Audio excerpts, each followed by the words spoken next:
সেই বাড়িতেই থাকত দুই বোন, বড় বোন রিমা আর ছোট বোন সুমি। সেই রাতে আকাশে কালো মেঘ, হঠাৎ বজ্রপাত, ঝড়ে কাঁপছে জানালা।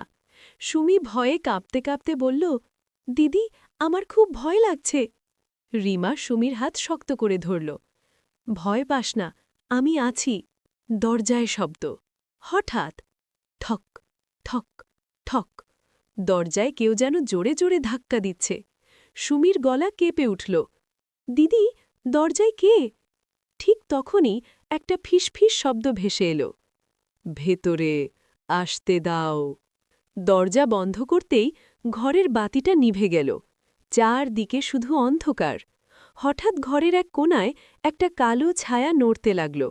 ছায়াটা ধীরে ধীরে মানুষের মতো আকার নিচ্ছিল। তার চোখ দুটো লাল, মুখটা ভয়ঙ্কর। সুমি কান্না করে বলল, দিদি, ওটা কি? ভয়ঙ্কর কণ্ঠে ছায়াটা বলল, এই বাড়ি আমার। ঘরের বাতাস ঠান্ডা হয়ে গেল। ভয় যেন চারদিকে ছড়িয়ে পড়ল। ঠিক তখন রিমার দাদুর কথা মনে পড়ে গেল। ভয়কে ভয় পেলে ভয় আরও বড় হয়। রিমা সাহস করে বলল, আমরা ভয় পাব না। সে একটা প্রদীপ জ্বালাল। আলোর ছোঁয়ায় ছায়াটা কেঁপে উঠল, ধীরে ধীরে অদৃশ্য হয়ে গেল। বাতি আবার জ্বলে উঠল।